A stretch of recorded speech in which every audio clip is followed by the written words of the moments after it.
الحمد لله وكفى والصلاة والسلام على من لا نبي بعده أرسله بالحق بشيرا ونذيرا وداعيا إلى الله بإذنه وسراجا منيرا. أما بعد فأعوذ بالله من الشيطان الرجيم. بسم الله الرحمن الرحيم. يا أيها الإنسان ما غرك بربك الكريم الذي خلقك فسواك فعدلك في أي سورة ما شاء ركبك. وقال رسول الله صلى الله عليه وسلم من صلى علي واحدا صلى الله عليه عشرا أو كما قال عليه الصلاة والسلام. صدق الله وصدق رسوله النبي الأمي الكريم. درود ابراہیم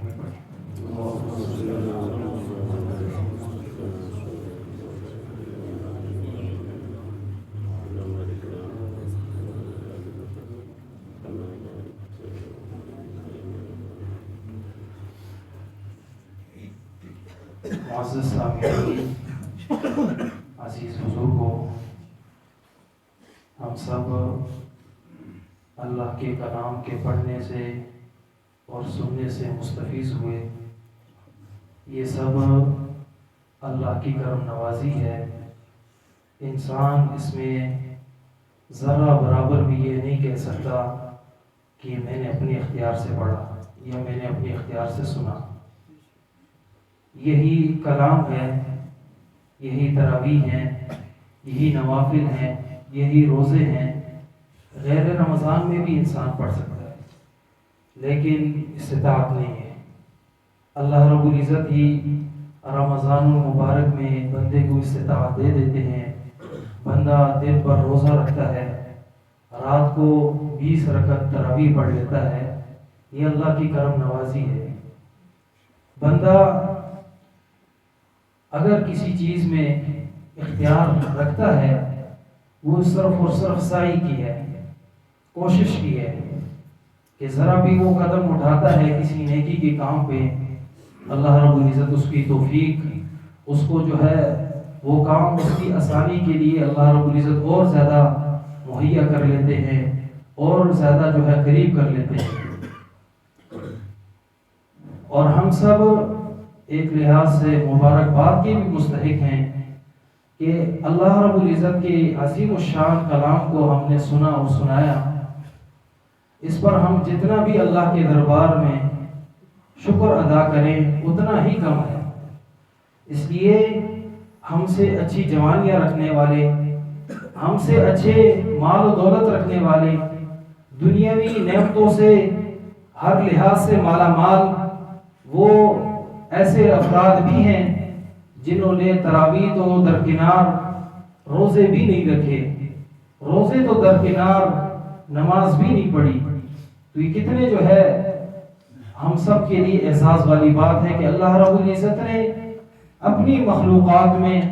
ہمیں اس کلام کے سننے اور سنانے والا قرار دیا. انسان اس کی ایک زندگی ہے، وہ زندگی گزارتا ہے اور پھر اس کی اجل کا وقت آ جاتا ہے. ہم سے پہلے ہمارے آبا و اجداد تھے، صدی پہلے ہمارا نام و نشان نہیں تھا، صدی بعد ان کا نام و نشان نہیں ہے، صدی بعد ہمارا بھی نام و نشان نہیں رہے گا. اور یوں اس دنیا کا نظام جو ہے وہ چلتا رہا ہے اور قیامت تک یہ نظام یوں ہی جاری ساری رہے گا. لوگوں کی سوچ میں، لوگوں کی فکر میں مختلف خیالات پیدا ہو سکتے ہیں. کہ یہ کائنات بس یوں ہی نظام ہے، بس چلنے والا ہے، اس کو دوام ہے، اس کو ختم ہونے والا نہیں ہے، تو زندگی بھی اسے ایک سبق دیتی ہے کہ دیکھو جو تم زندگی گزار رہے ہو، جب تمہاری وجود کو فنا ہونا ہے تو اس کائنات کے ذرہ ذرہ کو بھی فنا ہونا ہے۔ انسان ان سب نعمتوں کو دیکھ کر اللہ اپنے خالق کو پہچان سکتا ہے، اپنے مالک کو پہچان سکتا ہے، اپنے معبود کو پہچان سکتا ہے۔ اور یوں اللہ رب العزت نے اس منظر کو قرآن مجید میں بھی بیان کیا، فرمایا بسم اللہ الرحمن الرحیم یا ایہا الانسان ما غرک بربک الکریم، اے لوگوں، اے انسانوں، ما غرک، کس چیز نے آپ کو دھوکے میں ڈالا ہے، بربک الکریم، اس عزتوں والی ذات سے، اس کرموں والی ذات سے، اس رب کریم سے جو ہر چیز کو انسان کے لیے مہیا کر لیتا ہے۔ اس کی اوصاف بیان فرمائے، الذی خلقک فسواک، وہ کریم رب وہ ہے جس نے تجھے بھی پیدا کیا، فسواک، اور آپ کو برابری بھی دی۔ انسان کی عمر روز بروز بڑھتی ہے، جوانی کی طرف آتا ہے، جوانی میں قوت پکڑتا ہے، پھر یہی قوت ایک نہ ایک دن فنا ہو جاتی ہے اور ذوق میں تبدیلی اختیار کر لیتی ہے۔ تو فرمایا فسواک، اللہ نے تجھے برابر کیا۔ اللہ چاہتے تو تجھے برابر ہی نہ کرتے، چھوٹی عمر میں ہی تجھے موت دے دیتے، لیکن اللہ رب العزت نے تجھے برابر کیا، فعدلک، اس ہر چیز میں اعتدال رکھا۔ اگر پیدا ہی انسان بڑی عمر میں ہو جائے تو دنیا والے اس سے ہیبت کھائیں، دنیا والے اس سے ڈرے کہ یہ کیسی جو ہے ایسی مخلوق جو پیدا ہوئی بڑھاپے کی عمر میں ہوا، اور یہ صرف قیامت کا منظر ہوگا۔ قیامت کے متعلق اللہ رب العزت نے فرمایا قیامت کا وہ دن اتنا ہولناک ہوگا کہ بچے بوڑھے ہو جائیں گے۔ السماء منفطر به کان وعده مفعولا، یہ آسمان بڑی ہیبتوں والا بھی ہے لیکن اسے ٹکڑے ہو جانا ہے، اور یہ اس کو ہونا ہی ہونا ہوگا، اس لیے کہ یہ کائنات کی ہر چیز اللہ رب العزت اس کو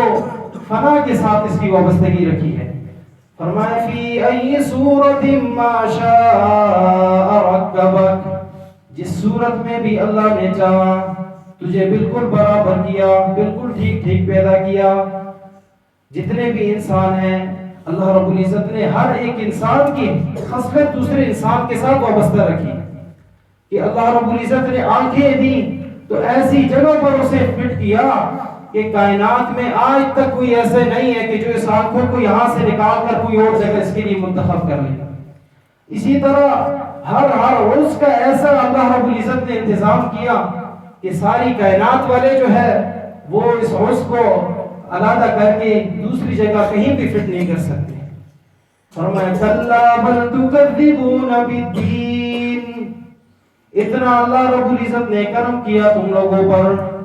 لیکن تمہیں ہونا تو یہ چاہیے تھا کہ تم آخرت کا انکار نہیں کرتے، تم آخرت کو مان کر چلتے،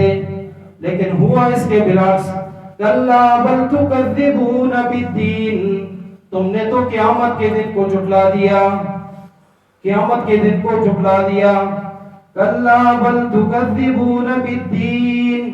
وَإِنَّ عَلَيْكُمْ لَحَافِظِينَ، حالانکہ خیال تو تمہارا یہ ہونا چاہیے تھا کہ تمہارے اوپر مقرر ہے فرشتے، تمہارے اوپر حفاظت کرنے والے فرشتے ہیں، تمہارے اعمال کو لکھنے والے فرشتے ہیں، کرامن کاتبین، جن کا نام جنہیں یاد کیا جاتا ہے کرامن کاتبین سے، جو ہر چیز انسان کی لکھتے ہیں اور اپنے رجسٹروں کو اللہ کے دربار میں جا کر پیش کرتے ہیں۔ اعمال نامہ بندے کا تیار ہوتا ہے،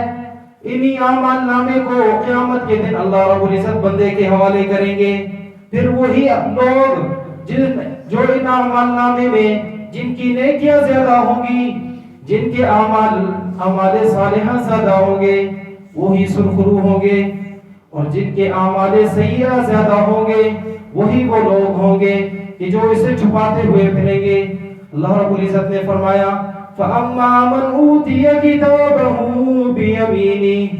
بہرحال وہ شخص جسے اس کا اعمال نامہ اس کے دائیں ہاتھ میں ملے گا، فَسَوْفَ يُحَاسَبُ حِسَابًا يَسِيرًا، اس کا حساب تو اللہ آسانی سے لے لیں گے، اس کا آسان حساب ہو جائے گا، آنکھ جھپکنے کے برابر پتہ ہی نہیں چلے گا کہ جو ہے حساب ہوا ہے یا نہیں۔ لیکن وَأَمَّا مَنْ أُوتِيَ كِتَابَهُ وَرَاءَ ظَهْرِهِ، وہ شخص جسے اس کا اعمال نامہ اس کے بائیں ہاتھ میں یا اس کی پیٹھ پیچھے ملے گا اسے، فَسَوْفَ يَدْعُو ثُبُورًا، وہ موت کو پکارے گا، وَيَصْلَىٰ سَعِيرًا، دہکتی ہوئی آگ میں اسے داخل کیا جائے گا۔ یہ دہکتی ہوئی آگ اللہ رب العزت نے اس مقام پر فرمانا بھی ایک ہیبت ہے کہ اللہ رب العزت نے فرمایا کہ جس شخص کو اس کا عمل نامہ بائیں ہاتھ میں ملے گا، اعمال وجود کے اعتبار سے وہ اسی شخص کے برابر ہوگا جسے اللہ رب العزت نے اعتدال کے ساتھ، پھر اسی طرح اعتدال کے ساتھ اور ایک عظیم صورت دے کر پیدا کیا ہوگا، وہی جنتی شخص جس کے اعمال نامے نیکیوں والے ہوں گے اور وہ جنت چلا جائے گا، اور یہ وہ شخص کہ جس کے اعمال نامے برے ہوں گے، باقی وجود میں اس کا بالکل برابر ہوگا، لیکن اعمال سیئہ کی وجہ سے اللہ رب العزت اسے جنت سے محروم کر دیں گے۔ فرمایا وَأَمَّا مَنْ أُوتِيَ كِتَابَهُ وَرَاءَ ظَهْرِهِ فَسَوْفَ يَدْعُو ثُبُورًا وَيَصْلَىٰ سَعِيرًا إِنَّهُ كَانَ فِي أَهْلِهِ مَسْرُورًا، وہ اپنے گھر میں بڑا خوش تھا، اسے اعمال نامے کا پتہ ہی نہیں تھا، وہ سمجھ رہا تھا یہ کائنات اسی طرح جا رہی ہے، اس کائنات کو کسی لحاظ سے جو ہے دوام، بس یہ دوام ہی ہے، اور مجھے اگر موت آ گئی تو آخرت تو ہے نہیں ہے۔ اس لیے کہ مشرکین مکہ کا بھی یہی نظریہ تھا، وہ بھی کہتے تھے جب ہم پر موت آئے گی، ہماری ہڈیاں، نبی علیہ السلام کے پاس ہڈیاں لے کر آتے، کہتے ہیں کہ یہ ہڈیوں کو اللہ زندہ کریں گے۔ اللہ رب العزت فرماتے ہیں کہ جس اللہ نے انہیں پہلی مرتبہ زندہ کیا وہی انہیں دوبارہ زندہ کرے گا۔ ہم سب کو بھی یہ سبق دیتی ہے، یہ زندگی ہمیں بہت بڑا سبق دیتی ہے کہ ہم اللہ کے عطا کردہ وجود کو اللہ کے حکم کے موافق جو ہے گزاریں۔ اگر یہی وجود ہم اللہ کی بغاوت میں گزاریں گے، وجود وہی ہوگا، اللہ رب العزت اس کو سزائیں بہت زیادہ دے دیں گے، اور وہ سزائیں اللہ رب العزت نے فرمائی کہ اتنی سزائیں جسم جلس جانے کے بعد بھی اللہ رب العزت بدلناہم جلودا غیرہا لیذوقوا العذاب، اس کے چمڑے کو اللہ بدل دیں گے تاکہ ذرا عذاب اور بھی زیادہ چکے۔ تو اتنی سخت سزائیں اللہ رب العزت نے ذکر کی ہیں، لیکن انعامات بہت زیادہ ہیں۔ جو لوگ اعمال حسنہ کو بجا لاتے ہیں، نیکیوں میں بڑھ چڑھ کر ایک دوسرے کا تعاون کرتے ہیں، ایک دوسرے کی مدد کرتے ہیں، اور ایمان والوں کو تو یہی زیب دیتا ہے، اس لیے کہ ایمان والے وَتَعَاوَنُوا عَلَى الْبِرِّ وَالتَّقْوَىٰ، ان کو حکم یہ ہے کہ نیکی کے کام میں، تقوی کے کام میں ایک دوسرے کی معاملت کرو، ایک دوسرے کا ساتھ دو، وَلَا تَعَاوَنُوا عَلَى الْإِثْمِ وَالْعُدْوَانِ، گناہوں کے سرکشی کے کام میں ایک دوسرے کی معاملت نہ کرو۔ ہم سب کو اس لحاظ سے رمضان المبارک جس طرح گزر رہا ہے، آئندہ رمضان کا کسی کو بھی ہمیں علم نہیں، اور ہم میں سے واللہ عالم کون زندہ رہے، کون اس دھرتی پر رہے، لیکن وہ ان اعمال سے محروم رہے۔ اللہ ہم سب کو ایمان پر خاتمہ نصیب فرمائے۔ ایمان پر خاتمہ بہت بڑا عمل ہے، بہت بڑی چیز ہے، اور حدیث میں آتا ہے انما الاعمال بالخواتیم، اعمال کا دار و مدار تو خاتمے پر ہے، اس لیے کہ خاتمہ اگر اچھا نہیں ہے، سارے اعمال، ساری زندگی ایک انسان عمل کرتا رہے، خاتمہ اچھا نہ ہو تو اللہ کے دربار میں کبھی سرخرو نہیں ہو سکتا۔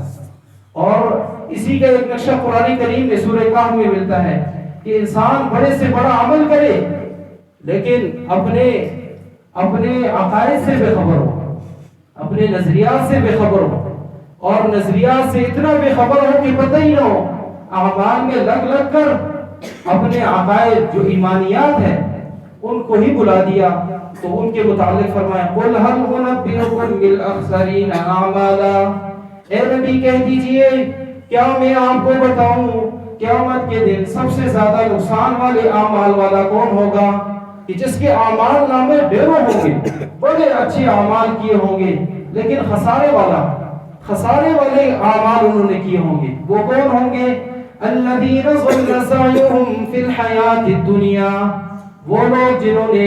اس دنیا میں اپنی کوشش دنیا ہی کی خاطر رکھی، اور وَيَحْسَبُونَ أَنَّهُمْ يُحْسِنُونَ صُنْعًا، لیکن